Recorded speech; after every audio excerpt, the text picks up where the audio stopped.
Anti Markovnikov नियम हम लोग पढ़ रहे हैं।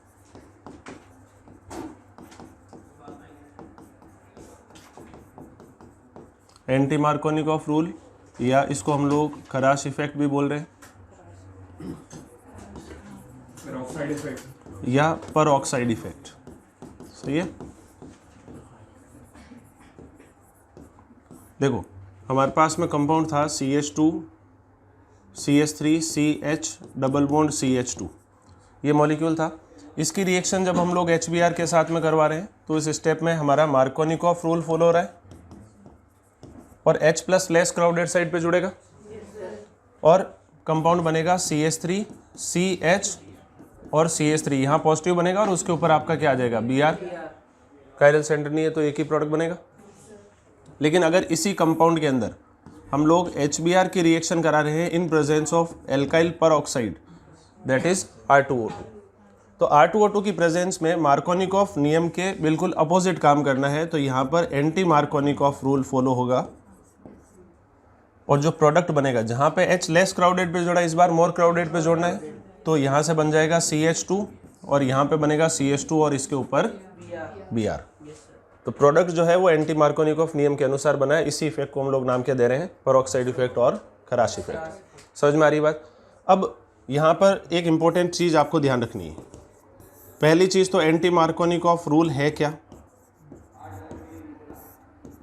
Opposite to Markovnikov rule.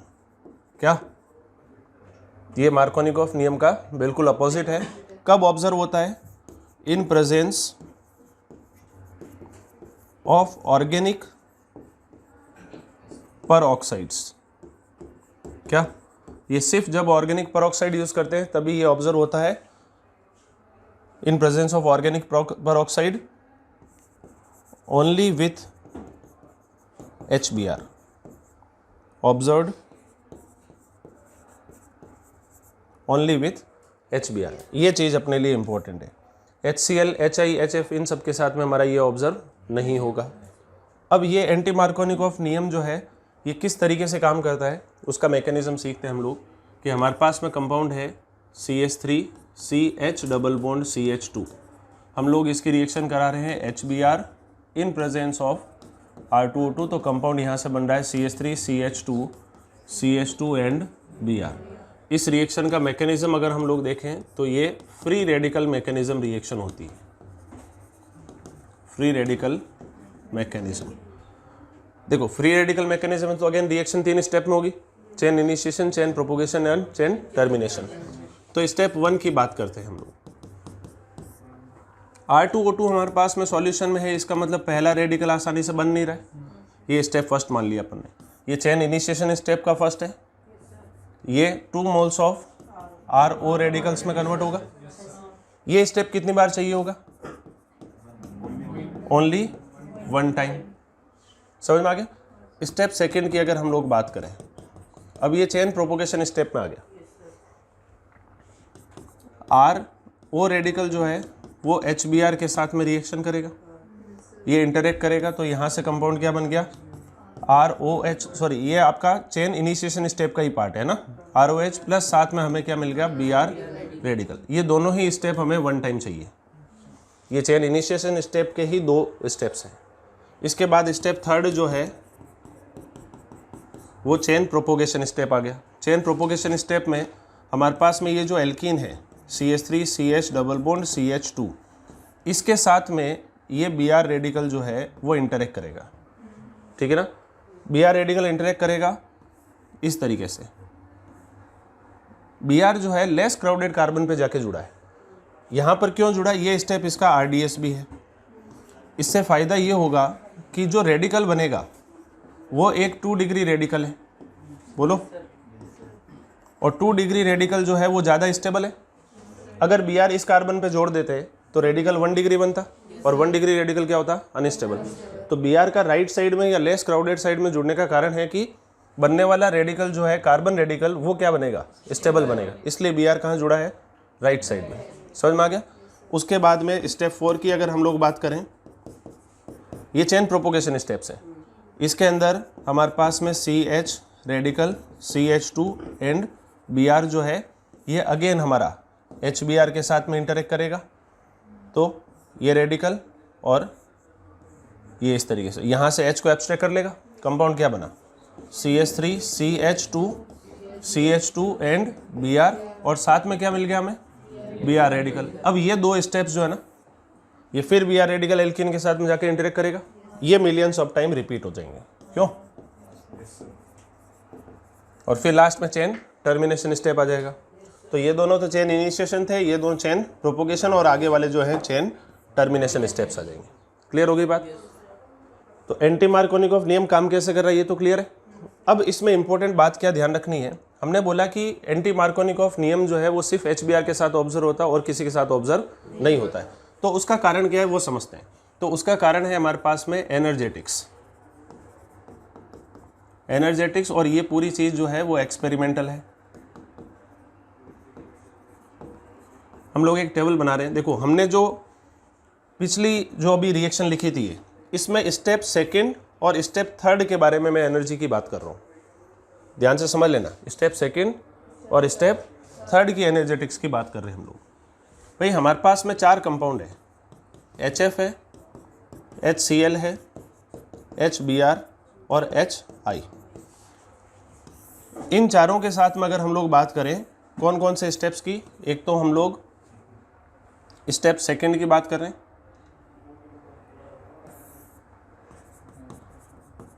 Step second, और एक हम लोग स्टेप थर्ड की बात कर रहे हैं, ठीक है।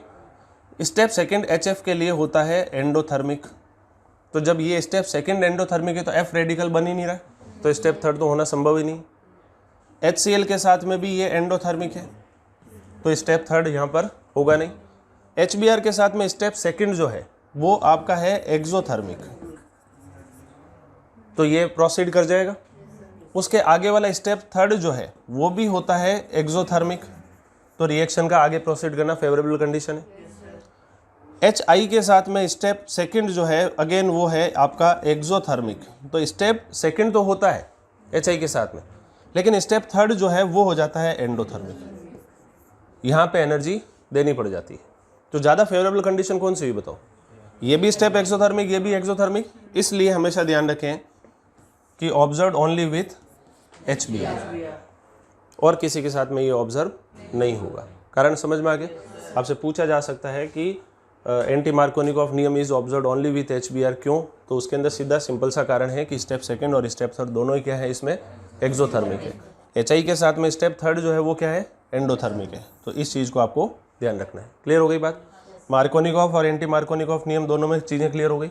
एक सिंपल सा एग्जाम्पल हम लोग कंसिडर करते हैं कि मान लो हमारे पास में एक एल्कीन है, ये वाली, हम लोग इलेक्ट्रोफिलिक एडिशन रिएक्शन पढ़ रहे हैं, एल्कीन पर इलेक्ट्रोफाइल हमें जोड़ना है, अलग अलग रिएजेंट्स के साथ में हम लोग रिएक्शन करवाते हैं। मान लो सबसे पहले आपने HI के साथ में रिएक्शन कराई, तो स्टेप 1 में क्या होगा, मार्कोनिकॉफ रूल फॉलो होगा, बोलो। H+ किधर जुड़ेगा, लेस क्राउडेड पे, तो पहले क्या होगा ध्यान से समझना, इसमें यहाँ पे पॉजिटिव चार्ज बनेगा। अब इसका रीअरेंजमेंट होगा, रिंग एक्सपेंशन होगा। रिंग एक्सपेंशन का तरीका क्या है, ये अल्फा और बीटा बॉन्ड जो है वो बीटा की तरफ तोड़ना है, क्यों?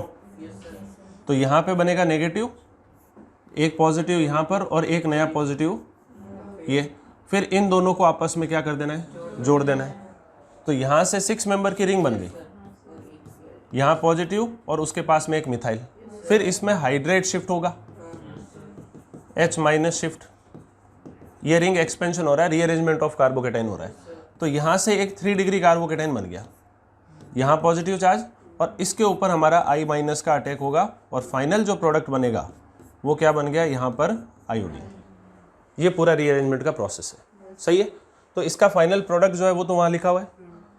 अगर मान लो हम लोग HCl और HBr के साथ में रिएक्शन कराएं तो इसका भी प्रोडक्ट क्या बनेगा, रीअरेंजमेंट होगा, यहाँ Cl आ जाएगा, इसमें भी रीअरेंजमेंट होगा, यहाँ पर Br। यहाँ तीनों जगह पर कौन सा रूल फॉलो हो रहा है, HF भी होता तब भी यही प्रोसेस होता है, लेकिन HF के साथ हम लोग रिएक्शन कम कंसिडर करते हैं क्योंकि वीक एसिड है, सेल्फ डिसोशिएट आसानी से होता नहीं है। अब मान लो आपकी रिएक्शन है HBr in presence of R2O2, तो अब ये आपका एंटी मार्कोनिकॉफ नियम है। तो इसमें किसी प्रकार का रीअरेंजमेंट भी नहीं होता है। और मार्कोनिकॉफ नियम के विपरीत लेस क्राउडेड कार्बन पर आपका Br जुड़ेगा। समझ में आ गया? बोलो। H यहाँ पे जुड़ा मोर क्राउडेड पे और Br कहाँ आया? लेस क्राउडेड पे। अगर मान लो आपको reagent HI in presence of R2O2 लिखा होता तो बताओ प्रोडक्ट क्या बनता? मार्कोनिकॉफ रूल ही फॉलो होता और प्रोडक्ट अभी भी जो है ये रिंग एक्सपेंशन वाला होकर यहाँ पर आयोडीन आता। HCl के साथ में अगर R2O2 लेते तब भी प्रोसेस वही होता। तो ध्यान रखना ये मार्कोनिकॉफ नियम ही है, क्योंकि HBr के साथ ही ये चीज़ ऑब्जर्व होती है और किसी के साथ ऑब्जर्व नहीं होगी। यहाँ पे Cl आ जाएगा। सही है? इतनी बातें क्लियर हो गई। अब कई बार कंफ्यूज करने के लिए जेईई में कुछ स्पेसिफिक टाइप के क्वेश्चंस भी पूछे जाते हैं। जैसे हमारे पास में कंपाउंड है CH3 CH double bond CH2। इसमें रिएक्शन हम लोगों ने कराई HBr के साथ में, तो यहाँ पे तो मार्कोनिकॉफ रूल ही फॉलो हो रहा है। कंपाउंड क्या बन गया? CH3 CH Br और CH3। अब मान लो हमारे पास में कंपाउंड होता है CCl3 CH double bond CH2, ये कंपाउंड होता है। और क्वेश्चन पूछते हैं कि इनमें से, जैसे ऐसे ऑप्शन लिख के दे दिए उन्होंने, एल्किन्स लिख के दे दी, पूछेगा इनमें से किसके साथ में overall anti Markovnikov rule observe हुआ है? क्या ओवरऑल एंटी मार्कोनिकॉफ? इसका प्रोडक्ट क्या बनाओगे बताओ? मान लो HBr के साथ में रिएक्शन करवाई आपने, R2O2 लिखा हुआ भी नहीं, तो रूल तो मार्कोनिकॉफ ही होना है फॉलो। अब होना क्या चाहिए था? H लेस क्राउडेड पे जुड़ना चाहिए था, पॉजिटिव यहाँ बनना चाहिए था, लेकिन यहाँ पॉजिटिव CCl3 के स्ट्रॉन्ग -I से क्या होगा? अनस्टेबल। तो क्या पॉजिटिव इस पे बनेगा? नहीं बनेगा। पॉजिटिव कहाँ बनेगा? यहाँ वाले। H यहाँ जुड़ेगा और पॉजिटिव यहाँ बनेगा। तो CCl3 CH2 एंड CH2 और यहाँ पॉजिटिव जो है वो ज़्यादा स्टेबल है कंपेरेटिवली, क्योंकि CCl3 का -I दूर है इसमें, और इसके ऊपर Br माइनस का अटैक हो जाएगा। क्यों?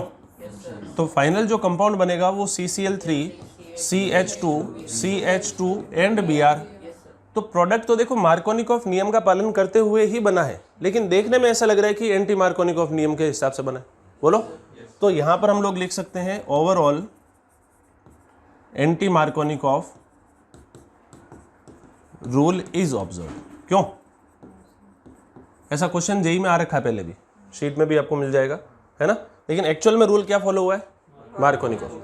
प्रोडक्ट एंटी मार्कोनिकॉफ के जैसा दिख रहा है अपन को, इस बात का ध्यान रखोगे ये बेसिकली। और अगर HBr R2O2 होता तब तो एंटी मार्कोनिकॉफ रूल फॉलो होता ही इसमें।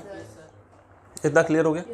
अब इसके ऊपर क्वेश्चंस जो है वो हम लोग करते हैं कि भाई क्या क्या संभावनाएं हो सकती है। अच्छा, रेट ऑफ इलेक्ट्रोफिलिक एडिशन की भी बात कर लेते हैं पहले। Rate of electrophilic addition reaction,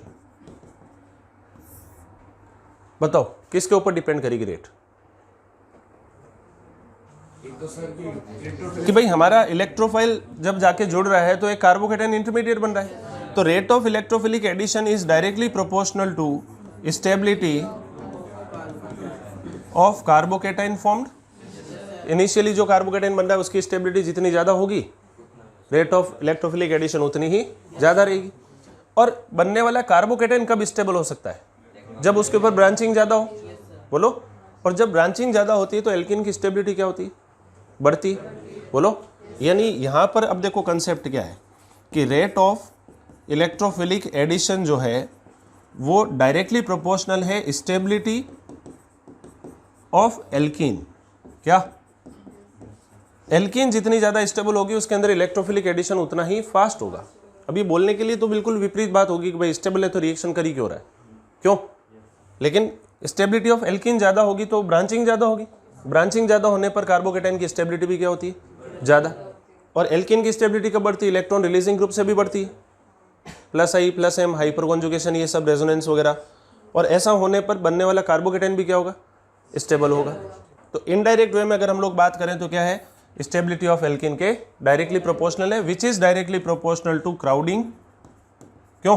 crowding या branching, which is directly proportional to electron releasing groups and inversely proportional to electron withdrawing groups. Clear? तो मान लो आपके पास में दो एल्कीन है, एक है CH3 CH double bond CH2 और एक आपके पास में है CH3 CH CH3 double bond CH2। इन दोनों में अगर देखा जाए तो इलेक्ट्रोफिलिक एडिशन फास्ट किस में होगा? इस वाले में फास्ट होगा, क्योंकि इसमें कार्बोकेटाइन यहाँ बनेगा 2 डिग्री, इसमें कार्बोकेटाइन बनेगा 3 डिग्री, तो ज़्यादा स्टेबल है, तो इलेक्ट्रोफिलिक एडिशन उसमें फास्ट हो जाएगा। क्लियर हो गई बात? अब जैसे और एग्जांपल्स की बात करें, हमारे पास में कंपाउंड है, यहाँ पर ये एक एल्कीन है, इस कंपाउंड को स्टाइरिन कहते हैं। क्यों? बेंजीन पर CH डबल बॉन्ड CH2 क्या कहलाता है? स्टाइरिन। यहाँ पर OCH3 लगा हुआ है, यहाँ पर NO2 लगा हुआ है। ऐसा क्वेश्चन आता है, ध्यान रखना, जेईई में बहुत कॉमन क्वेश्चन होता है। यहाँ पर Cl लगा हुआ है और यहाँ CH3 लगा हुआ है। इन एल्कीन्स में इलेक्ट्रोफिलिक एडिशन या HBr के साथ में रिएक्शन करने की रेट बताओ। सबसे फास्ट कौन रिएक्ट करे? ये क्या इफेक्ट है बताओ? प्लस m, ये माइनस m, ये minus m, minus i, hyper conjugation. सही है? बोलो। सेकंड सबसे फास्ट, फिर 6th नंबर, फिर फर्स्ट, 5th, 4th और 3rd वाला सबसे कम। कारण कि NO2 का माइनस m सबसे ज़्यादा होता है, Cn से भी ज़्यादा होता है। समझ में आ रही? आप देखो इसमें जो इंटरमीडिएट बनेगा वो क्या बनेगा कि भाई ये एल्कीन है, इसके ऊपर यहाँ पॉजिटिव चार्ज बन गया, यहाँ H जुड़ गया और यहाँ पर आपका OCH3 है। तो अब ये पॉजिटिव चार्ज रेजोनेंस करके इस पैरा लोकेशन पे आएगा तो ऑक्सीजन अपना प्लस m इफेक्ट लगाएगा उस पर, तो स्टेबिलिटी क्या होगी इसकी? बढ़ेगी। तो इसका बनना भी क्या है? आसान। समझ में आ गया ना? तो ये आपका क्या बनेगा? स्टेबल कार्बोकेटाइन बनेगा। इसलिए इलेक्ट्रोफिलिक एडिशन रिएक्शन जो है एल्कीन की स्टेबिलिटी के डायरेक्टली प्रोपोर्शनल होती है। ठीक। अब और एग्जांपल्स जैसे हम लोग कंपेयर करें, हमारे पास में एक कंपाउंड है CH double bond CH2। This compound is known as styrene. Polystyrene इसी से बनता है, पॉलीमर बनता है। और एक हमारे पास में कंपाउंड है benzene CH double bond CH और यहाँ पर एक और बेंजीन है, इसको बोलते हैं स्टिल्बीन। ये क्वेश्चन भी है अपनी शीट में। स्टाइरीन और स्टिल्बीन में रेट ऑफ इलेक्ट्रोफिलिक एडिशन किस में फास्ट होगी बताओ? एल्कीन तो वो ज़्यादा स्टेबल है क्योंकि इसमें रेजोनेंस ज़्यादा हो रहा है, तो आंसर क्या आएगा? स्टाइरीन या स्टिल्बीन? स्टाइरीन में रेट ऑफ रिएक्शन फिर भी ज़्यादा है। उसका कारण क्या है? देखो कि जब आप इसमें H+ जोड़ोगे तो यहाँ से इंटरमीडिएट क्या बना? ये CH positive and CH3 benzyl carbocation और CH3 का हाइपर कॉन्जुगेशन लग रहा है। इसमें जब आप H+ जोड़ दोगे तो यहाँ से कंपाउंड क्या बना? CH पॉजिटिव CH2 और यहाँ पर ये बेंजीन। अब बताओ ये क्या कॉन्जुगेशन में है पॉजिटिव चार्ज के साथ? तो ये रिंग अपना क्या लगा देगी? माइनस आई, क्योंकि ये sp2 कार्बन से। तो कंपेरेटिवली इसके रेस्पेक्ट में ये कम स्टेबल है। आया समझ में? इसलिए स्टिल्बीन के रेस्पेक्ट में स्टाइरीन जो है वो ज़्यादा आसानी से इलेक्ट्रोफिलिक एडिशन करवा पाएगा। जबकि होना क्या चाहिए था? स्टिल्बीन जो है वो एल्कीन ज़्यादा स्टेबल है तो हमारे कंसेप्ट के हिसाब से ज़्यादा रिएक्टिव होना चाहिए था, बट स्टिल स्टाइरीन जो है वो ज़्यादा रिएक्टिव। अच्छा, हमारे पास में एक है एल्कीन और एक हमारे पास में है एल्काइन।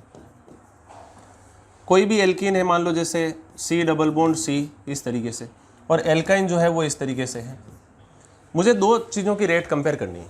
एक तो इलेक्ट्रोफिलिक एडिशन रिएक्शन की रेट बतानी है आपको कि एल्कीन और एल्काइन में कौन ज़्यादा रिएक्टिव होगा, और एक आपको हाइड्रोजिनेशन बताना है। हाइड्रोजिनेशन की रेट किस में ज़्यादा फास्ट होती है? मतलब हम लोग जब H2Ni के साथ में रिएक्शन करवा रहे हैं, बताओ। एल्काइंस जो हैं वो ज़्यादा फास्ट रिएक्ट करती हैं एज कंपेयर टू एल्कीन। क्यों? हाइड्रोजिनेशन में, क्योंकि देखो हाइड्रोजिनेशन में क्या होता है कि निकल की सरफेस एक डायरेक्शन से तो पूरा ब्लॉक कर रही है, H2 इसकी सरफेस पे एड्जॉर्ब हो रहा है, तो अब एक ही डायरेक्शन बची है अपने पास में, और मॉलिक्यूल जितना लीनियर होगा उसके अंदर हाइड्रोजन का एडिशन होना उतना ही आसान है। तो एल्काइन का लीनियर शेप होने की वजह से, रेखिक संरचना होने की वजह से हाइड्रोजिनेशन एल्काइन का फास्ट होता है एज कम्पेयर टू एल्कीन। सही है। अब बात करते हैं इलेक्ट्रोफिलिक एडिशन की। बताओ किस में फास्ट होगा? इलेक्ट्रोफिलिक एडिशन जो है वो एल्कीन में फास्ट होगा एज कम्पेयर टू एल्काइन। कारण कि जब आप इसमें H प्लस जोड़ोगे, यहाँ से कंपाउंड बनेगा C पॉजिटिव चार्ज CH, और इसमें जब H प्लस जोड़ दोगे तो क्या बनेगा, C positive charge double bond CH, और ये तो बताओ दोनों में कौन ज़्यादा स्टेबल है, ये वाला। डबल बॉन्ड पे पॉजिटिव चार्ज कंपेरेटिवली क्या होता है, अनस्टेबल। तो इसमें ज़्यादा स्टेबल कार्बोकेटाइन बन रहा है, इसलिए इलेक्ट्रोफिलिक एडिशन तो एल्कीन में फास्ट होगा एज कम्पेयर टू एल्काइन, और हाइड्रोजिनेशन जो है वो एल्काइन में फास्ट होगा as compare to alkene. Clear हो गई बात, कर लोगे ऐसे सवालों को। चलो अब हम लोग इसके ऊपर क्वेश्चंस करते हैं ना। आपको क्या करना है, इलेक्ट्रोफिलिक एडिशन का जो एंड प्रोडक्ट है वो बनाना है, right product of the following reactions.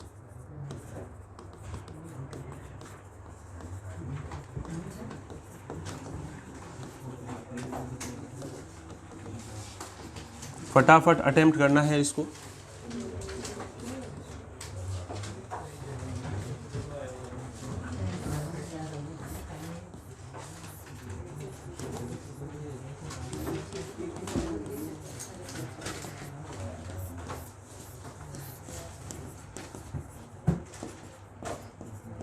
R2O2 की जगह एसाइल पेरोक्साइड भी हो सकता है, क्यों, RCOO ऐसा ग्रुप, क्यों।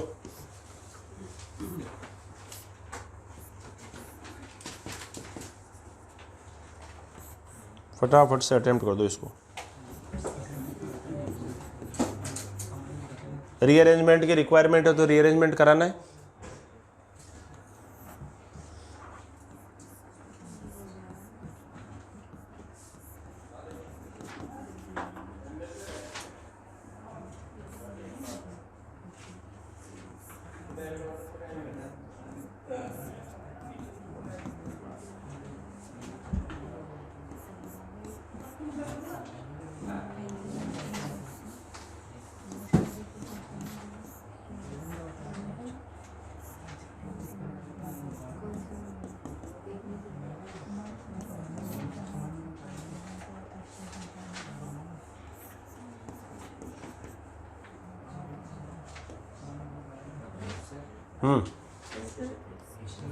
क्या हो गया, हाँ तो मिटाया थोड़ी है इसके ऊपर,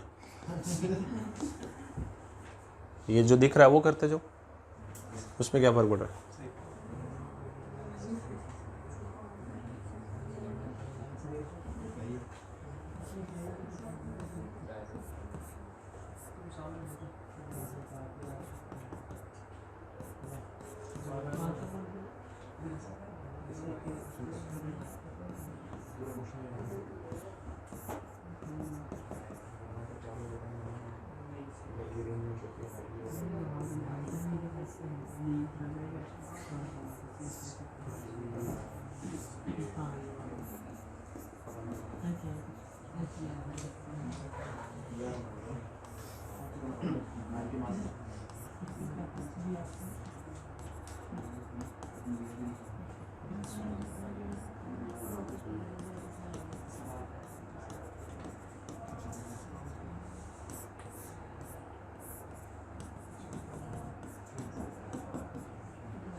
ठीक है, ये इतने क्वेश्चन है, अटेम्प्ट करो फटाफट।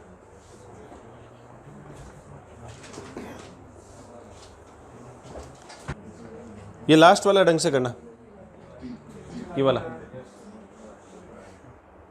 करें डिस्कशन।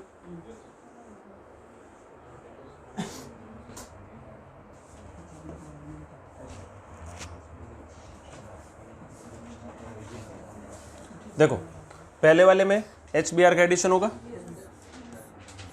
यहां पर क्या बनेगा Br, मार्कोनिकॉफ एडिशन। ये वाले में यहां पर आयोडीन, इस वाले में एंटी मार्कोनिकॉफ नियम, और यहां पर Br। इस वाले में H प्लस कहाँ जुड़ेगा, इस पे, और Br इस पर। यहाँ तक कोई रीअरेंजमेंट की आवश्यकता है क्या, कहीं पर भी नहीं हो रही है। इस वाले में ये हटेगा, यहाँ से पॉजिटिव यहाँ बनेगा, फिर एक मिथाइल शिफ्ट होगा, तो मिथाइल शिफ्ट होकर ये ऐसे बन गया और इसके ऊपर क्या आ जाएगा आपका। अभी तक देखो सारे सिंगल प्रोडक्ट्स बन रहे हैं, कहीं कायरल सेंटर नहीं आ रहा है, तो एक ही प्रोडक्ट बनेगा। इस वाले केस में H यहाँ जोड़ा, पॉजिटिव यहाँ बना। अब बताओ रीअरेंजमेंट की रिक्वायरमेंट है क्या इसमें, नहीं है, क्योंकि ऑलरेडी 3 डिग्री है आपका। जितने अल्फा H रीअरेंजमेंट कर भी दोगे तब भी उतना ही रहेगा।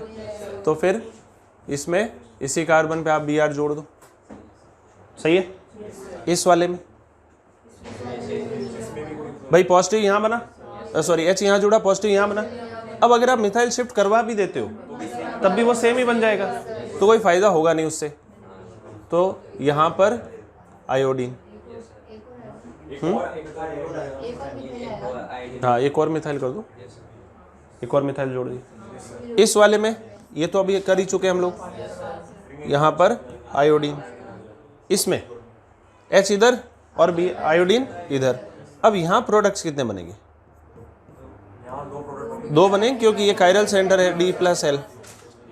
भाई पॉजिटिव बनेगा, आपका लीनियर शेप होगा, है ना, लीनियर क्या मतलब प्लेनर शेप होगा, और उसमें फ्रंट से भी हो सकता है और बैकवर्ड डायरेक्शन से भी अटैक हो सकता है। इस वाले में बताओ H किधर जोड़े, इधर जोड़ते हो H तो 2 डिग्री यहाँ बनेगा, इधर जोड़ते हो तब 2 डिग्री यहाँ बनेगा। बीच वाले पे जोड़ेंगे, क्यों, क्योंकि यहाँ पे अल्फा H ज़्यादा है, 5 अल्फा H आएंगे, तो फिर इसका जो फाइनल प्रोडक्ट है वो क्या बना, यहाँ पर आयोडीन, कायरल सेंटर, तो D प्लस L। समझ में आ गया। इसमें ये तो सिंपल है। इसमें यहां तक अभी तक कोई रीअरेंजमेंट एक जगह पे हुआ है बस, यहां पर आयोडीन, इसमें रीअरेंजमेंट होगा, हाँ इसमें हाइड्रेट शिफ्ट होगा। क्या कि भाई पॉजिटिव चार्ज जो है पहले इस कार्बन पे बनेगा, यहाँ से हाइड्रेट शिफ्ट करके इधर आएगा, और Br जो है वो इस पर आएगा। सर एक और प्रोडक्ट है इसका, नीचे क्या है, तो भाई ये वाला और ये तो सेम ही तो कार्बन है, तो इसको उल्टा कर दे तो क्या फर्क पड़ता है। मुझे ये बता कि ये मॉलिक्यूल और ये मॉलिक्यूल अलग अलग है क्या, ये अलग है क्या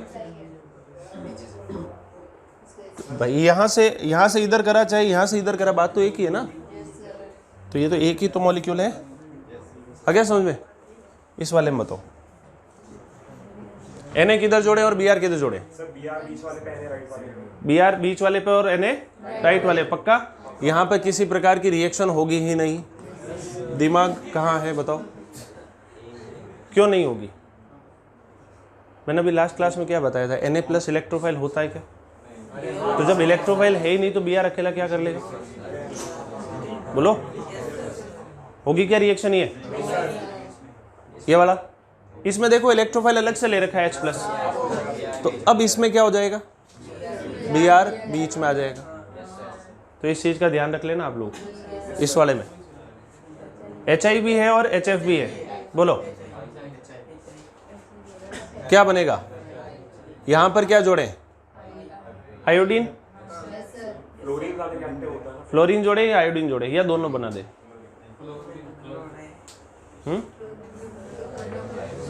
भाई HF का एडिशन भी तो हो सकता है, HI का भी तो हो सकता है, तो कौन सा जोड़े। एक चीज बताओ, आयोडीन जोड़ देंगे। फ्लोरीन वाला क्यों नहीं बनेगा, हाँ। और देखो यहाँ पर कंसेप्ट है कॉमन आयन इफेक्ट, सुना हुआ है क्या होता है। एक स्ट्रॉन्ग एसिड, HI और HF में स्ट्रॉन्ग एसिड कौन है, HI स्ट्रॉन्ग एसिड है। तो एक स्ट्रॉन्ग एसिड की प्रेजेंस में वीक एसिड का डिसोसिएशन और ज़्यादा सप्रेस हो जाता है। कॉमन आयन इफेक्ट क्या है, in presence of strong electrolyte the dissociation of weak electrolyte is further suppressed. तो HF टूटेगा ही नहीं HI की प्रेजेंस में। तो जब HF टूटा नहीं तो F माइनस अवेलेबल नहीं है अपने पास में, तो प्रोडक्ट क्या बनेगा, सिर्फ आयोडीन। इस वाले में, इसमें तो ऑलरेडी आयोनिक फॉर्म में ले लिया अपन ने, डिसोसिएटेड है ना, F माइनस तो अवेलेबल है ऑलरेडी। यहाँ F माइनस अवेलेबल था नहीं, तो इसमें 2 प्रोडक्ट बनेंगे, आयोडीन भी बन जाएगा और फ्लोरीन वाला भी बनेगा। बोलो क्लियर। ये थोड़ी सी चीज ध्यान रख लेना, कॉमन आयन इफेक्ट वाली बात जो है। ठीक है, इस वाले में बता दो लास्ट। आयोडीन किधर जोड़े और हाइड्रोजन किधर जोड़े? एक तरफ मिथाइल है, एक तरफ, आप तो H प्लस कहाँ जोड़ना है ये बता दो। H प्लस अगर यहाँ जोड़ते हो तो CH3 में अल्फा H ज़्यादा है, और अगर H प्लस यहाँ जोड़ते हो तो CH2H प्लस एक अल्फा H क्या है, कम है। तो H को तो यहाँ जोड़ना है। अब मुझे बताओ कि H फ्रंट से भी आ सकता है और बैकवर्ड से भी आ सकता है। तो अगर H फ्रंट से आया तो इथाइल बैकवर्ड चला जाएगा डैश पे, और H अगर पीछे से आया तो इथाइल आएगा वेज पर। तो यहाँ पर इस कार्बन पर हाइड्रोजन के अटैच होने की भी दो पॉसिबिलिटी है, और जब पॉजिटिव चार्ज बनेगा तो उस पर भी आयोडीन फ्रंट से आ सकता है और बैकवर्ड से भी आ सकता है। तो प्रोडक्ट कितने बनेंगे? 4 प्रोडक्ट। देखो ध्यान से समझना इस चीज़ को कि भाई यहाँ पर आयोडीन जोड़ दिया और यहाँ पर अपन ने इथाइल रख दिया। अब कायरल सेंटर ये भी है और ये भी है, तो टोटल प्रोडक्ट्स बनेंगे 4। दोनों पे R हो सकता है, दोनों पे S हो सकता है, SR और RS। क्यों? एक कॉम्बिनेशन अगर मैं लिखूं इसका एग्जैक्टली प्रॉपर ओरिएंटेशन के साथ में, तो मान लो मिथाइल को वेज पे करा अपन ने, तो आयोडीन कहाँ से आएगा? डैश पे।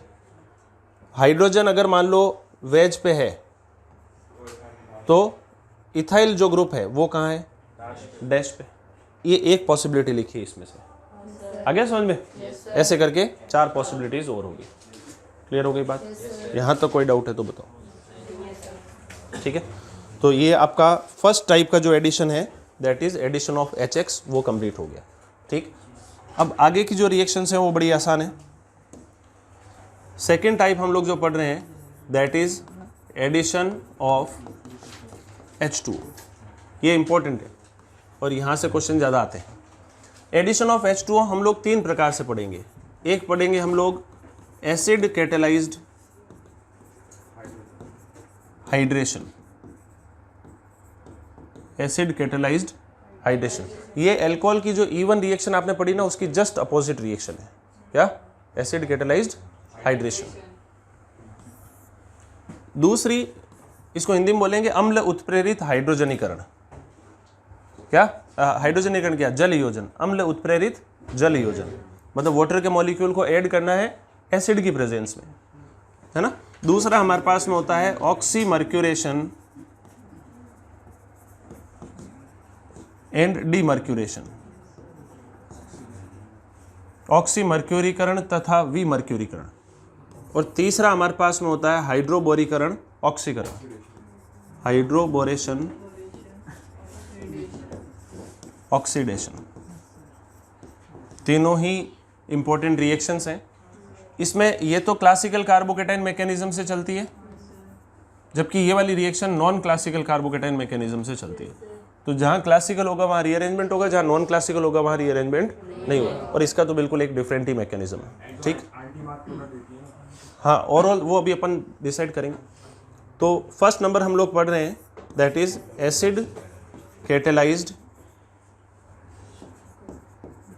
हाइड्रेशन। एल्कोहल की जो E1 रिएक्शन है उसका जस्ट अपोजिट है ना।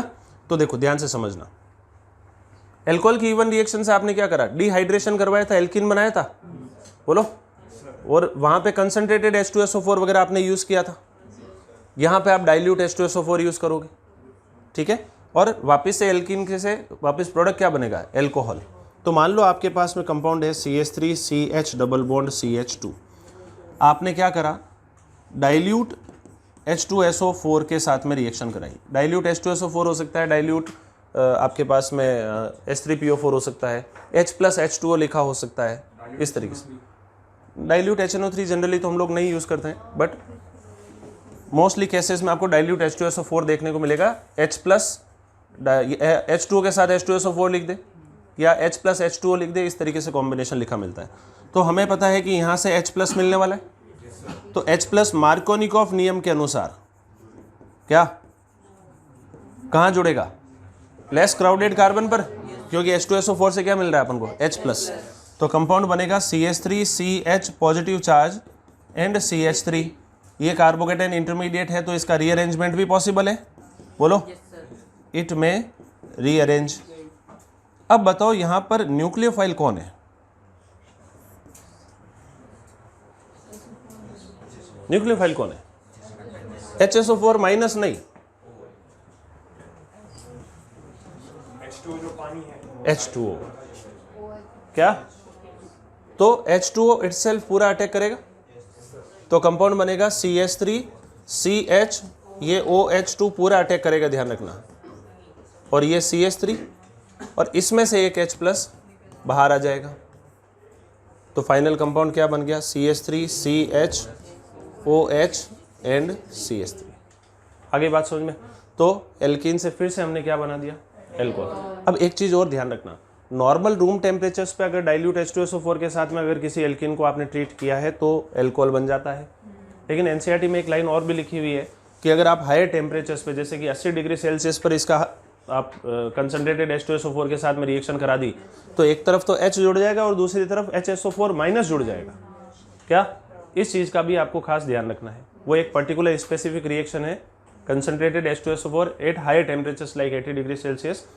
HSO4 वैसे तो एक वीक न्यूक्लियोफाइल होता है, एक अच्छा बेस जरूर होता है लेकिन न्यूक्लियोफाइल के रूप में बहुत बेकार होता है, लेकिन फिर भी इस रिएक्शन में एलिवेटेड टेम्परेचर्स पर ऐसा हो जाता है। एल्कीन के ऊपर एक तरफ H और एक तरफ HSO4 जुड़ जाएगा, इस चीज़ का आपको ध्यान रखना है। क्लियर हो गई बात।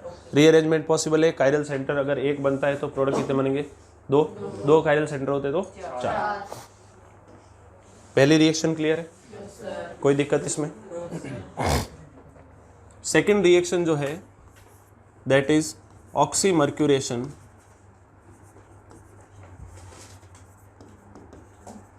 And demercuration. हम लोग पहले फॉर्मेट समझ के उसका प्रोडक्ट बनाने का तरीका सीख लेते हैं ताकि जेई में अपना काम आसान हो जाए। मैकेनिज्म पे लास्ट में हम लोग सीखते हैं। भाई आपके पास में कोई भी एक एल्कीन है, इसकी रिएक्शन जब आप ऑक्सीमर्क्यूरेशन में, शॉर्ट में इसको OMDM लिख रहा हूँ, ऑक्सीमर्क्यूरेशन एंड डीमर्क्यूरेशन, जब आप करवाओगे तो देखो ये आपका 1 इन है ना, तो इसमें मार्कोनिकॉफ नियम का पालन करते हुए एक तरफ H और एक तरफ OH जोड़ देना है। तो मार्कोनिकॉफ नियम क्या कह रहा है, लेस क्राउडेड पे H, मोर क्राउडेड पे OH। तो यहाँ से जो प्रोडक्ट बनेगा वो क्या बनेगा, RCH OH एंड CH3। तो 1 इन से 2 ऑल बना है, क्या, लेस क्राउडेड पर H और मोर क्राउडेड पर OH। तो देखो सिंपल कंसेप्ट क्या है, put OH on more crowded carbon, ठीक है। अब इसका जो रिएजेंट है उसको समझते हैं हम लोग। ये overall non classical carbocation mechanism है, ध्यान रखना, और इसमें किसी प्रकार का रीअरेंजमेंट भी नहीं होता है, इस चीज का भी ध्यान रखना है, नो रीअरेंजमेंट। प्रोडक्ट जो है वो ओवरऑल, सॉरी मार्कोनिकॉफ, मैंने उल्टा बोल दिया, मार्कोनिकॉफ नियम के हिसाब से ही प्रोडक्ट बन रहा है इसमें, ठीक है ना, लेकिन रीअरेंजमेंट नहीं होगा, नॉन क्लासिकल कार्बोकेटाइन मैकेनिज्म रहेगा। रिएजेंट जो होता है, 2 रिएजेंट की हम लोग सीक्वेंस यूज करते हैं। एक हमारे पास में होता है CH3 C double bond O OHG OC double bond O CH3। इसके साथ में आपका होगा THF दैट इज टेट्राहाइड्रोफ्यूरेन जो सॉल्वेंट है, और साथ में होगा H2O जो काफ़ी कम मात्रा में होगा, क्या, वेरी लेस अमाउंट में होता है, ठीक। दूसरा रिएजेंट जो होता है अपने पास में that is NaBH4 followed by H3O+।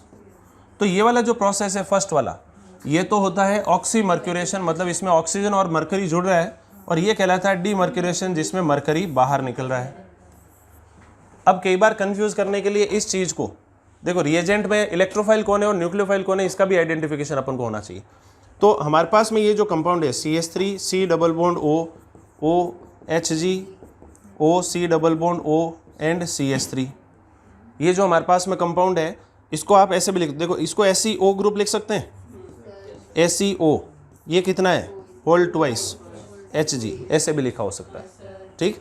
तो जब ये यहाँ से टूटेगा मॉलिक्यूल इस तरीके से, तो यहाँ से कंपाउंड बन गया एक तो CH3 C double bond O and O-, और साथ में बन गया अपना Hg प्लस चार्ज आएगा इस पर O C double bond O and CH3। तो मैं इसको शॉर्ट में ऐसे लिख रहा हूँ Hg प्लस OAC। तो ये तो हमारा है इलेक्ट्रोफाइल। अब न्यूक्लियोफाइल कौन है, क्या कार्बोक्सिलेट आयन न्यूक्लियोफाइल है? ये नहीं, न्यूक्लियोफाइल है H2 जो हमने थोड़ी सी मात्रा में ले रखा है। इलेक्ट्रोफाइल और न्यूक्लियोफाइल आइडेंटिफाई हो गया। अब देखो मैकेनिज्म क्या करेगा भाई। हमारे पास में कंपाउंड है RCH डबल बॉन्ड CH2। इसकी रिएक्शन जब आप ऑक्सी मर्क्यूरेशन करवाओगे तो सबसे पहले हमें इलेक्ट्रोफाइल क्या मिलने वाला है? Hg plus OAC। तो मार्कोनिकॉफ नियम के अनुसार लेस क्राउडेड कार्बन पर Hg जुड़ेगा इलेक्ट्रोफाइल, कंपाउंड क्या बनेगा? RCH पॉजिटिव CH2 Hg और OAC। अब मुझे एक चीज़ बताओ, मरकरी के पास में होता है लॉन पेयर, तो ऐसा बनने से पहले ही ये अपने लॉन पेयर से इसके ऊपर क्या कर देगा? अटैक। मैकेनिज्म कौन सा हुआ? Non classical carbocation mechanism. तो इसमें कोई फ्री कार्बोकेटाइन बन नहीं रहा है, तो RCH CH2 ये Hg जब अपना लॉन पेयर डोनेट करेगा तो फिर से चार्ज क्या आएगा? पॉजिटिव। ये आपका बन गया साइक्लिक केटाइन। क्या ये कार्बोकेटाइन है? ये मध्यवर्ती बन गया इंटरमीडिएट, और इसमें किसी प्रकार का रीअरेंजमेंट नहीं होगा, नो रीअरेंजमेंट। अब इसके बाद में हमारे पास में सॉल्यूशन में H2O पड़ा है, तो ये न्यूक्लियोफाइल के रूप में उसी कार्बन पर अटैक करेगा जहां कार्बोकेटाइन बनना था, मोर क्राउडेड कार्बन पर अटैक करेगा और इसमें से एक H+ बाहर आ जाएगा। क्यों? तो कंपाउंड क्या बन गया देखो, यहां लिख दूं RCHOH, एंटी एडिशन हो गई एक तरह से, CH2 Hg एंड OAC। तो ये कोई 4 प्रोडक्ट वाला केस नहीं है क्या? ये काइंड ऑफ एंटी एडिशन हो गया। 2 कायरल सेंटर होंगे तो 2 ही प्रोडक्ट बनने वाले हैं। ठीक, यहां तक का जो प्रोसेस है ये इतना क्या कहलाया? Oxy mercuration. अब सेकेंड प्रोसेस में क्या होता है? RCHOH CH2 Hg OAC। इसकी रिएक्शन जब आप NaBH4 के साथ में करवाते हो फॉलोड बाई H3O+, तो हाइड्रोलिसिस हो गया। ये एक हाइड्रोजन यहाँ जुड़ जाएगा और ये Hg यहाँ से अलग हो जाएगा। तो यहाँ से कंपाउंड क्या बन गया? RCHOH और ये बन गया CH3, साथ में मिल जाएगा हमें Hg और साथ में मिल जाएगा ACOH। ये जो प्रोसेस है that is known as demercuration. Clear हो गई बात? कोई डाउट है इसमें किसी भी प्रकार की? एग्जाम्पल की बात करें, CH3CH डबल बॉन्ड CH2, इसकी रिएक्शन ऑक्सी मर्क्यूरेशन और डीमर्क्यूरेशन का रिएजेंट लिखा हुआ है। बताओ क्या प्रोडक्ट बनाओगे? कुछ नहीं करना है, CH3CHOH एंड CH3, बात खत्म हो गई। ये ज़्यादा आसान चीज़ है। Second reaction clear. Third reaction होती है हाइड्रोबोरेशन ऑक्सीडेशन। पहले फॉर्मेट समझते हैं। कंपाउंड होगा RCH डबल बॉन्ड CH2, इसको मैं शॉर्ट में हाइड्रोबोरेशन HBO लिख दूं, हाइड्रोबोरेशन ऑक्सीडेशन। तो हमें इसका हाइड्रोबोरेशन ऑक्सीडेशन कराना है। ये 1 इन है आपकी, तो यहाँ से ओवरऑल एंटी मार्कोनिकॉफ है। ये क्या है? Overall anti Markovnikov rule. इससे पहले वाले लिख देते हैं ओवरऑल मार्कोनिकॉफ, लिख लेते हैं यहाँ पर, लिखा हुआ है चलो इसमें तो ठीक है। Overall anti Markovnikov rule observe होता है प्रोडक्ट, और 1 इन है तो प्रोडक्ट क्या बनेगा? 1 ऑल, मतलब इस बार लेस क्राउडेड कार्बन पर OH जोड़ देना है। कंसेप्ट सिंपल सा है, put OH on less crowded carbon. ठीक है। रिएजेंट की अगर हम लोग बात करें, फर्स्ट रिएजेंट की सीक्वेंस है B2H6 in presence of THF, और सेकेंड रिएजेंट है आपके पास में H2O2 OH-। देखो यहाँ पर H3O+ अगर लिखा होता तो हाइड्रोबोरेशन रिडक्शन हो जाता, अभी ये ऑक्सीडेशन है। समझ में आ गई बात? यहाँ पर रिएक्टिंग स्पीशीज जो है वो कौन है? BH3। रिएक्टिंग स्पीशीज क्या है? BH3। और ये काइंड ऑफ सिन एडिशन भी है, काइंड ऑफ सिन एडिशन भी है। सिन एडिशन ऐसे साइक्लिक रिंग स्ट्रक्चर बनता है, मैकेनिज्म हम लोग सीख रहे हैं। RCH डबल बॉन्ड CH2 है। सबसे पहले हमारे पास में B2H6 और THF के साथ में हमने रिएक्शन करवाई, तो यहाँ से हमें BH3 मिला। तो BH3 के अंदर BH2 और ये H, तो ये बॉन्ड टूटेगा, यहाँ से इस तरफ नेगेटिव बनेगा, इस तरफ पॉजिटिव बनेगा। सॉरी, उल्टा बोल दिया। हाँ, यहाँ पे बनेगा नेगेटिव और यहाँ पे नहीं सही बोला मैंने। यहाँ नेगेटिव बनेगा, यहाँ पॉजिटिव बनेगा। कैसे? देखो, इस पे नेगेटिव बनेगा तभी तो बोरॉन की वैकेंट ऑर्बिटल में इलेक्ट्रॉन डोनेट करेगा। तो ये एल्कीन अपनी इलेक्ट्रॉन डेंसिटी बोरॉन को डोनेट करेगी और ये हाइड्रोजन इधर आके जुड़ेगा। आ गया समझ में? तो यहाँ पर एक ट्रांजिशन स्टेट बनेगी 4 मेंबर्ड, जिसमें ये वाला बॉन्ड तो टूट रहा है, ये वाला बॉन्ड कार्बन और हाइड्रोजन के बीच में बन रहा है, और सारा काम देखो एक ही डायरेक्शन से होगा। ये वाला बॉन्ड जो है बोरॉन और हाइड्रोजन के बीच का बोरॉन जो बॉन्ड है वो टूट रहा है, और बोरॉन और कार्बन के बीच का बॉन्ड, तो ये 4 मेंबर्ड साइक्लिक ट्रांजिशन स्टेट बनेगी। और हाइड्रोजन जो है वो सेम डायरेक्शन से आ रहा है जिस डायरेक्शन में बोरॉन भी आ रहा है। ठीक, तो जब ये ऐसा पूरा हो जाएगा काम, तो कंपाउंड क्या बनेगा? RCH2 and CH2 and BH2 बन गया। इतनी बात आ गई समझ में? इस कंपाउंड को हम लोग फर्स्ट नाम दे देते हैं। अभी बोरॉन के पास में हाइड्रोजन है, तो ये वापस से एल्कीन पर यही काम दोबारा कर सकता है। इस तरफ बोरॉन और इस तरफ हाइड्रोजन, तो कंपाउंड क्या बनेगा? RCH2 CH2। मैंने आपको हाइड्रोबोरेशन रिडक्शन के दौरान भी मैकेनिज्म बताया, सेम मैकेनिज्म है। ऐसे 2 मॉलिक्यूल और BH, इसको हमने नाम दे दिया सेकेंड। अभी हमारे पास में एक और हाइड्रोजन है, तो compound RCH double bond CH2, ये रिएक्शन तीसरी बार रिपीट होगी, तो कंपाउंड बन गया RCH2 CH2 whole thrice and B, इसको हमने नाम दे दिया third.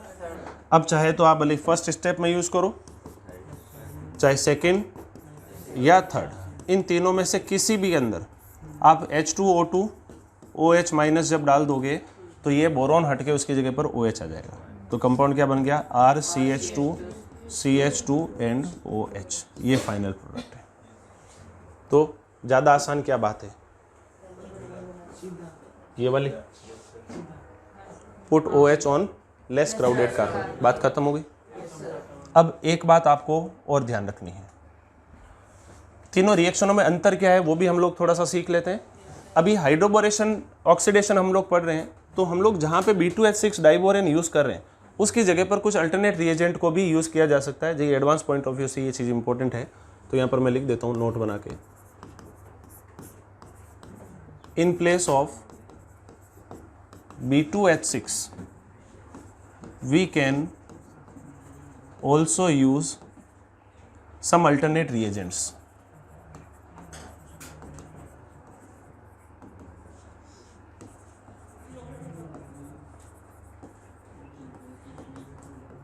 Some alternate reagents like आप यूज़ कर सकते हो RBH2, है ना, BH3 की जगह RBH2 यूज़ कर सकते हो, एल्काइल, है ना।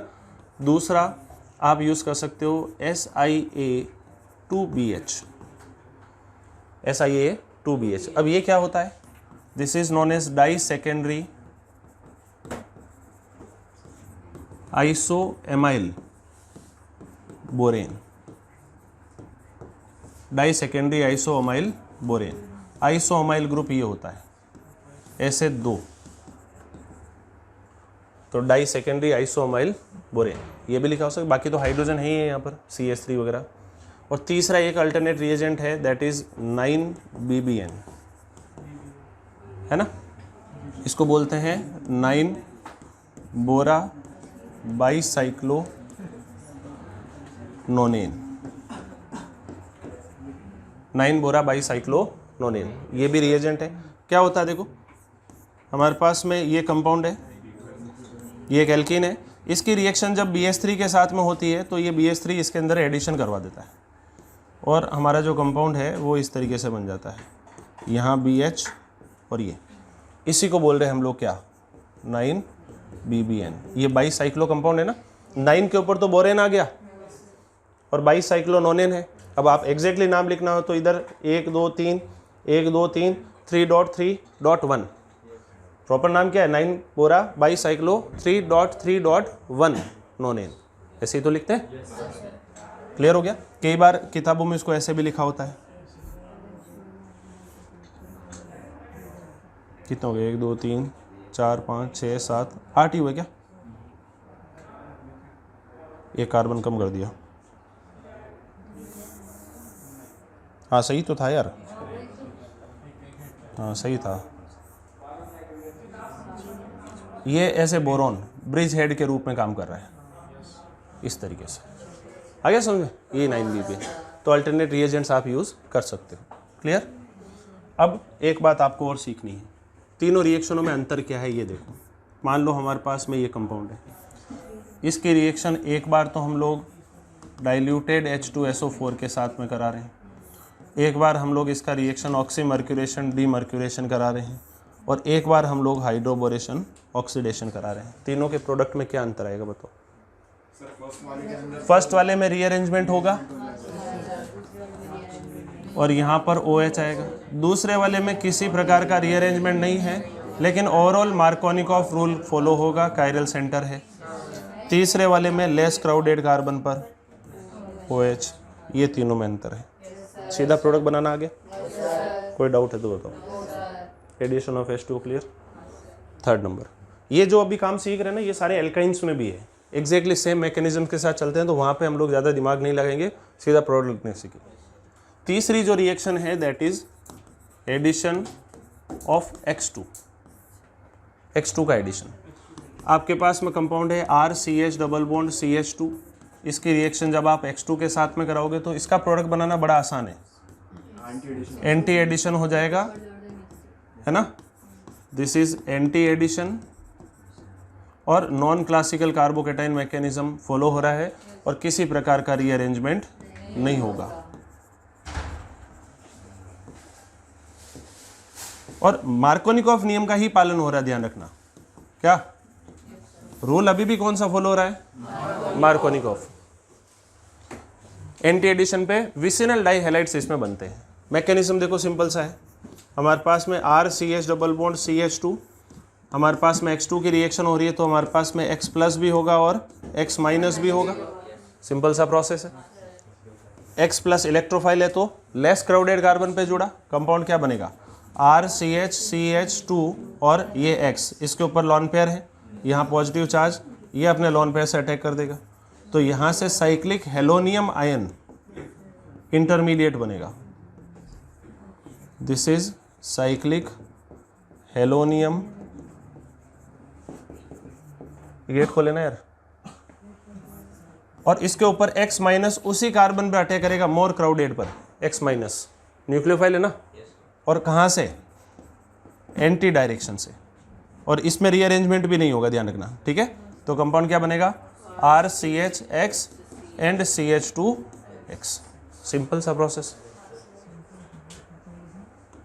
एग्जाम्पल की अगर बात करें, मान लो आपके पास में ये कंपाउंड है, आपने इसकी रिएक्शन Cl2 के साथ में करवा दी, बताओ क्या होगा?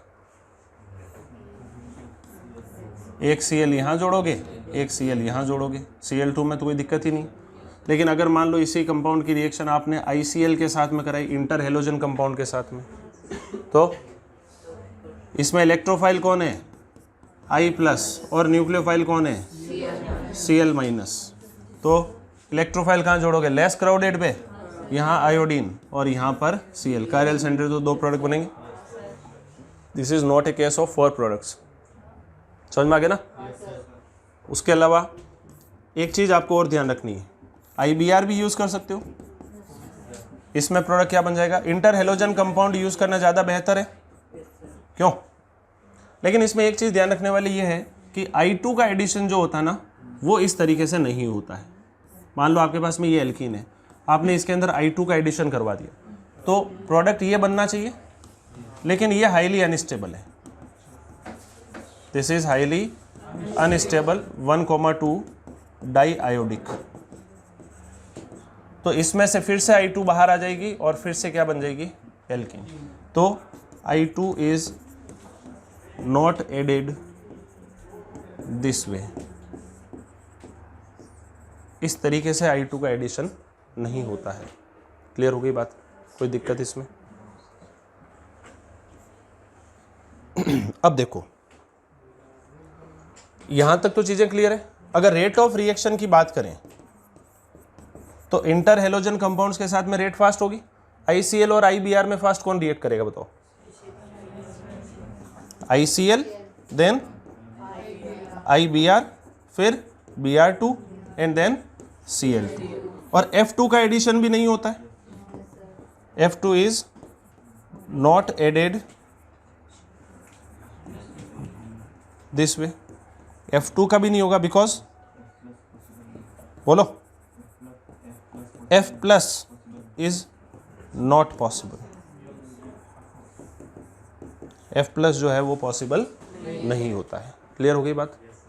इसके ऊपर जेई में बहुत बढ़िया क्वेश्चन आ रखा है, अगर आप करना चाहो तो मैं आपको करवाता हूँ। हमारे पास में कंपाउंड है CH2OH CHOH CH2OH, जो अभी रिएक्शन सीखी ना उसी का एप्लीकेशन है। HI के साथ में रिएक्शन करेगी एक्सेस में, ये जितना भी मोल चाहिए उतना है। बताओ जरा क्या होगा? इसका फाइनल प्रोडक्ट क्या बनेगा वो बताओ।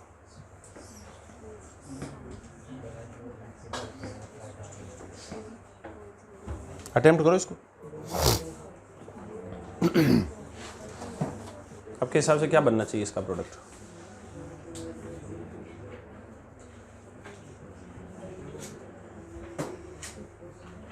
जल्दी बताओ।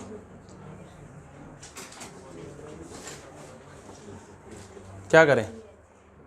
HI के साथ में OH रिएक्शन करेगा ना तो न्यूक्लियोफिलिक सब्स्टिट्यूशन रिएक्शन है। तो पहले कंपाउंड क्या बनेगा? CH2I CHI and CH2I। और अभी हम लोगों ने पढ़ा कि 1,2 डाइआयोडिक अनस्टेबल होते हैं तो I2 का मॉलिक्यूल बाहर आ गया, तो कंपाउंड बन गया CH2 double bond CH and CH2I। अब इसमें HI का फिर से एडिशन हो जाएगा एल्कीन पर, जो अभी हम लोग पढ़ के आ ही चुके। क्या होगा? मार्कोनिकॉफ नियम का पालन होगा। CH3 CHI and CH2I। तो इस क्वेश्चन में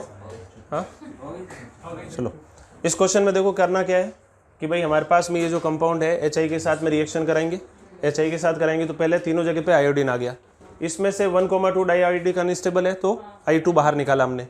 फिर डबल बॉन्ड बन गया, उसके ऊपर फिर से क्या हुआ? HI का एडिशन मार्कोनिकॉफ नियम के अनुसार 2 आयोडीन आ गए, एक आयोडीन फिर से वापस बाहर डबल बॉन्ड, और उसमें HI का एडिशन करोगे तो फाइनल हमारा जो कंपाउंड बनेगा वो CH2 और I बन जाएगा। ठीक है। इसके बाद में हमारे पास में नेक्स्ट जो 4th नंबर था that is addition of HOX hypohalous acid. This is a combination of H2O plus X2। तो पहले ये प्रोटोनेशन करा के क्या बनाएगा?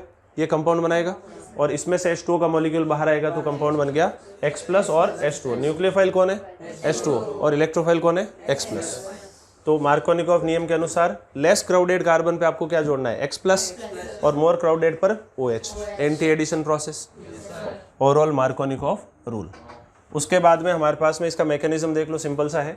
X प्लस अटैच हुआ, लॉन पेयर से अटैक करेगा, non classical carbocation mechanism, cyclic halonium ion जिसमें कोई रीअरेंजमेंट नहीं होगा। फिर H2O अपोजिट डायरेक्शन से एंटी लोकेशन से अटैक करेगा मोर क्राउडेड कार्बन पर, तो एक तरफ OH और एक तरफ X। HOCl के साथ में कराओगे तो इधर Cl और इधर OH। यहाँ पर HOBr के साथ एक तरफ Br और एक तरफ OH। NOCl टिल्डन्स रिएजेंट होता है, देखने में HOCl के साथ में मैच कर रहा है, जबकि एग्जैक्टली इसमें अगर आपने इधर Cl और इधर NO जोड़ोगे तो गलत हो जाएगा। तो फाइनली हमें करना क्या है? इसमें इसका जो एडिशन होता है वो इस तरीके से होता है। NOCl का स्ट्रक्चर ये है, इस पर अटैक करके ये O- बनाएगा, O- इधर से अटैक करके Cl को फ्री करेगा, जो Cl जाकर इस पर अटैक करेगा। क्लियर? अब ये जो क्वेश्चन है, इस क्वेश्चन के अंदर मान लो हम लोग HOCl के साथ में या इसके रिएक्शन करवाते हैं, सपोज करो HOBr के साथ में रिएक्शन कराते हैं, तो इसका प्रोडक्ट क्या बनेगा और कितने इसमें टोटल प्रोडक्ट बनेंगे वो बताओ।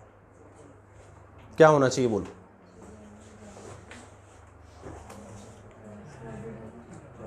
भाई पहले तो ये डिसाइड करो कि न्यूक्लियोफाइल कौन है और इलेक्ट्रोफाइल कौन है, बताओ। न्यूक्लियोफाइल तो हो गया Br प्लस, न्यूक्लियोफाइल है OH माइनस भी नहीं, H2O, और इलेक्ट्रोफाइल हो गया Br प्लस। तो Br प्लस अटैक कहाँ करेगा? लेस क्राउडेड, इस पे अटैक करेगा ताकि पॉजिटिव यहां बनना था। तो पहले तो काम वही होगा, साइक्लिक हेलोनियम आयन बनेगा इस तरीके से, ये Br और ये ऐसे ग्रुप्स, पॉजिटिव चार्ज। अब इस पर H2O का अटैक होगा, किस तरफ, इस वाले कार्बन पर, क्यों, और ये बॉन्ड यहां से टूटेगा। तो फाइनल जो कंपाउंड बन गया वो, अब देखो अपन ने लिखा तो इसको ऐसे है H2 सॉरी इसमें तो OH आएगा, यहाँ पर OH, यहाँ पर Br और ये इथाइल। लेकिन एग्जैक्टली प्रोडक्ट कितने बनने वाले, देखो कायरल सेंटर तो 2 है, प्रोडक्ट बनेंगे 2। उसमें से एक पॉसिबिलिटी मैं लिखता हूँ, देखो कैसे, कि मान लो कि हमारा Br जो है वो फ्रंट से आया, तो Br अगर फ्रंट से आएगा और ये एंटी एडिशन है ना आपका, तो अगर मान लो OH फ्रंट से आता है तो Br कहाँ जाएगा, डैश पे, तो OH को हमने जोड़ा वेज पे, तो Br कहाँ आया, डैश पर। तो जब OH वेज पे है तो मिथाइल कहाँ जाएगा, डैश पर जाएगा ना, ये वाला मिथाइल। और इधर जो इथाइल है वो कहाँ जाएगा, Br पीछे से आ रहा है, तो इथाइल जो है वो कहाँ आ गया, वेज पे। तो ओरिएंटेशन फिक्स हो गया। तो एक तो ये पॉसिबिलिटी है कि OH वेज पे आ गया और Br डैश पे आ गया। दूसरी क्या संभावना है, इसका मिरर इमेज मान लो कि अगर OH डैश से आए तो Br को वेज पे रहना पड़ेगा, यहाँ फिक्स है। तो 2 प्रोडक्ट्स ओनली। सर बाकी 2 क्यों नहीं बने? क्योंकि ये एंटी एडिशन है ना, एंटी एडिशन है, साइक्लिक हेलोनियम आयन बन के उसके बाद में हो रहा है ना। पॉसिबिलिटी तो फिर खत्म होगी क्योंकि आंटी। हाँ तो वही तो चीज़ बता रहा हूँ, और क्या आ गया समझ में, बोलो। प्रोडक्ट 2 ही बनेंगे। देखो कायरल सेंटर 2 है लेकिन प्रोडक्ट फिर भी आपके कितने हैं, 2। लेकिन अगर HI का एडिशन कराते तो प्रोडक्ट बनते 4, क्योंकि H+ फ्री हो रहा है और पॉजिटिव चार्ज भी फ्री है जिस पर अटैक दोनों डायरेक्शन से हो सकता है, इसलिए प्रोडक्ट यहाँ पर कितने बनने, 2। इस चीज़ का खास ध्यान रखना है, ठीक है। अच्छा एक लास्ट क्वेश्चन आपको और करा रहा हूँ, ये इलेक्ट्रोफिलिक एडिशन अपना कंप्लीट हो गया, ठीक है ना। जैसे मान लो आपके पास में कंपाउंड है CH3 CH double bond CH2। भाई इलेक्ट्रोफिलिक एडिशन रिएक्शन करवाने के बहुत सारे तरीके हैं अपने पास में। हमारा इसके साथ में कंपाउंड है CH3 CH CH3 CH3 और Cl, और इसकी रिएक्शन हम लोगों ने SbCl5 के साथ में करवाई। अब बताओ फाइनल प्रोडक्ट क्या है।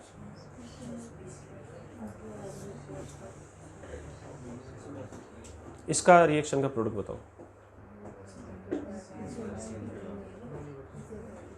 इलेक्ट्रोफाइल कौन है और न्यूक्लियोफाइल कौन है, ये आइडेंटिफाई कर लो।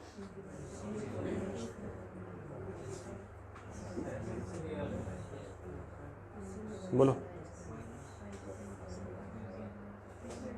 इलेक्ट्रोफाइल कौन है,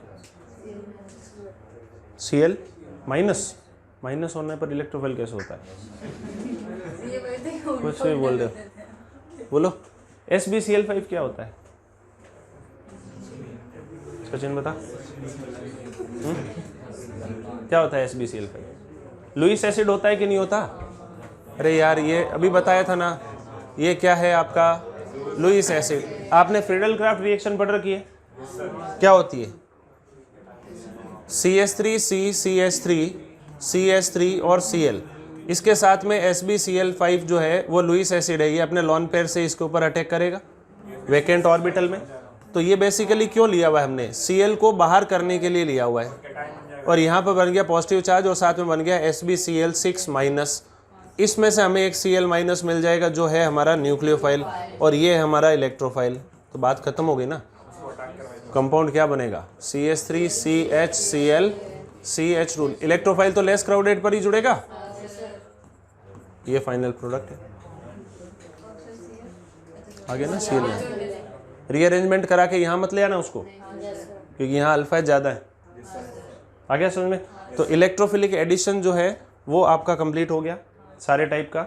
अब इसके अलावा हमें और चीज़ें क्या क्या पढ़नी है, एक तो हमें पढ़ना है कार्बीन, और उसके अलावा हमें डाईईन, इनके ऊपर भी इलेक्ट्रोफिलिक एडिशन पढ़ना है। भाई कार्बीन तो अलग टाइप की रिएक्शन शो है, लेकिन डाईईन के ऊपर जो HBr का एडिशन होता है, इसमें 2 प्रकार के कंपाउंड बनते हैं, TCP और KCP। उसके बारे में हमें थोड़ा सा समझना है, जो अभी हम लोग नेक्स्ट क्लास में सीखेंगे। ठीक है भाई, क्लियर।